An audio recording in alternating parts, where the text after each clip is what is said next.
socdaalkan shaqo ee wasiirka wasaaradda howlaha guudulka iyo guryeynta ee Soomaaliland Cabdirashiid Xaaji Ducaale Qambi iyo wafdiga uu hogaaminaya ku yimaadeen gobolka Buuhoodle ayaa ujeedadiisu ahayd xoojinta ammaanka gobolka Buuhoodle iyo dardargelinta adeegyada maamulka xukuumiga ah ee guud ahaan gobolka Buuhoodle.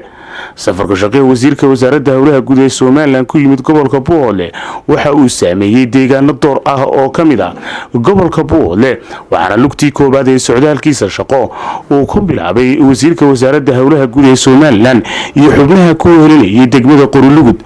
oo kamid ah degmooyinka waaweyn ee gobolka Buuhoodle waxaana halkaasi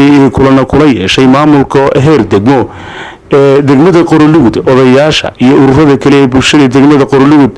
waxaana ka wada hadleen wasiirka wasaaradda howlaha guud iyo mas'uuliyiinta degmadaasi sidii xukuumadda Soomaaliland iyo qaybaha bulshadu iskaga kaashan lahaayeen xoojinta ammaanka gobolka Buuhoodle iyo dadajinta adeegyada maamulka dawladeed ee gobolka Buuhoodle. Cabdirashiid Xaaji Ducaale Qambi wasiirka wasaaradda howlaha guud ee Soomaaliland isagoo oo sii wata safarkiisa shaqo ee gobolka Buuhoodle ee Soomaaliland waxa uu u kurgalay xaaladda maamul iyo amni ee deegaanada Meygaagle soo joogto iyo Kanshanle ee gobolka Buuhoodle halkaasi oo warbixin kaga dhageystay mas'uuliyiinta deegaanadaasi iyo qaybaha bulshada ee kala duwan. lugtii dambeysay ee socdaalka shaqo ee wasiirka wasaaradda howlaha guudulka iyo guryeynta ee Soomaaliland iyo wafdigiisu waxa ay ku soo gaadheen magaalada Buuhoodle ee xarunta gobolka Buuhoodle waxaana dureedka magaalada Buuhoodle uu wafdiga wasiirka howlaha guud ee kala kulmay soo dhaweyn aad u diiran oo aan loo kala harin waxaana qayb ka ah soo dhaweyntaasi ciidamada qalabka sida Buuhoodle oo ku soo dhaweeyay si sharaf leh ku soo dhaweeyay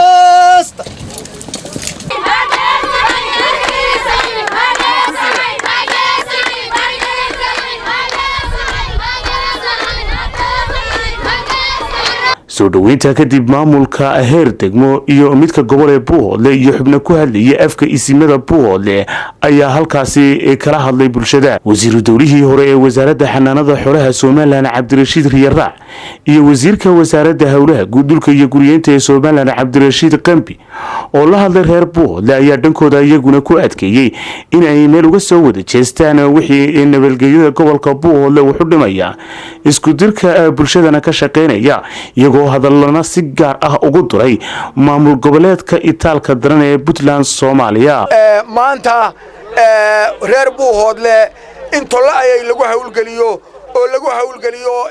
waxaan agtooda oo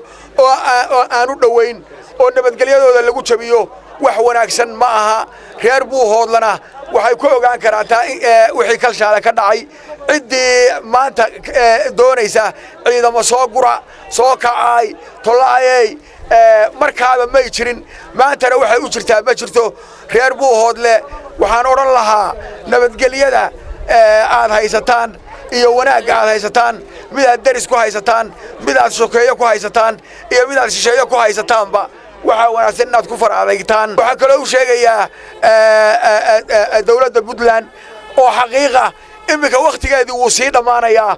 in ay dagaal dadka dhiigiisa ku bilaabaan si waqtigooda loogu kordhiyo wax tara maaha wax darisnimo maaha wax dadka wax taraya maaha. taana waxaan oran lahaa walaaladayo in nin mikrofon ka ay tabay waxuma taro nin mikrofon ceeb ka sheegay waxuma taro nin mikrofon balaaye iyo dad inuu isku dira ka sheego waxuma tarto. waxaan oran lahaa war Soomaaliland dagaal ay wada oo ay cid ku qaadaysa oo ay Puntland ku qaadaysa oo ay bilaabaysa oo ay horseed ka tahay ma jirto. wadadika waxaan oran lahaa waril baad reeyaalo waqtigii intuu idinka dhamaanaya dawladda Puntland ee gaas waqtigeedii si dhamaanayo inaad ku kordhisataan waqtiga dawladnimo in dagaal dhaco oo la islaayo oo dhiig daato waxba tari mayso. wax allaala waxay taraysaa ma jirto. reer Buuhoodlana awal bahiil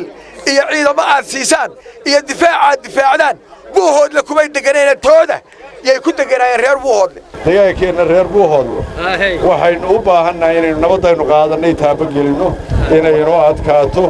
inaynu habsanka iyo dubudhaca ku yimi gobolkan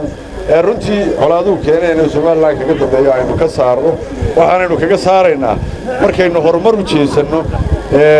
aynu colaada iyo ilowno sidaa ay maanta nabadda u tahay inaynu adkayno. socdaalkan shaqeeya wasiirka wasaaradda howlaha guddulka iyo guriyeynta ee Somaliland ku yimid magaalada Buuhoodle ee xarunta gobolka Buuhoodle ayaa ku soo beegmaya xilli durbaano colaadeed ay bulshada gobolka Buuhoodle u tumayaan mas'uuliyiinta ugu sareysa maamul goboleedka taalka daran ee Puntland Soomaaliya kaasi oo ay dab ku dhaxdhigayaan bulshada walaalaha ee gobolka Buuhoodle. sidoo kalena waa safarkii saddexaad ee wasiirka wasaaradda howlaha guud ee Somaliland iyo wafdi culus oo ka socda xukuumadda Jamhuuriyadda Somaliland ay ku yimaadaan gobolka Buuhoodle muddadii koobnayd ee xukuumadda madaxweyne Muuse Biixi Cabdi ay xilka haysay. Cabdiqaadir Xuseen Nuur Dacar iyo Samatar Maxamed Maxamuud warbaahinta dowladda Jamhuuriyadda Somaliland magaalada Buuhoodle.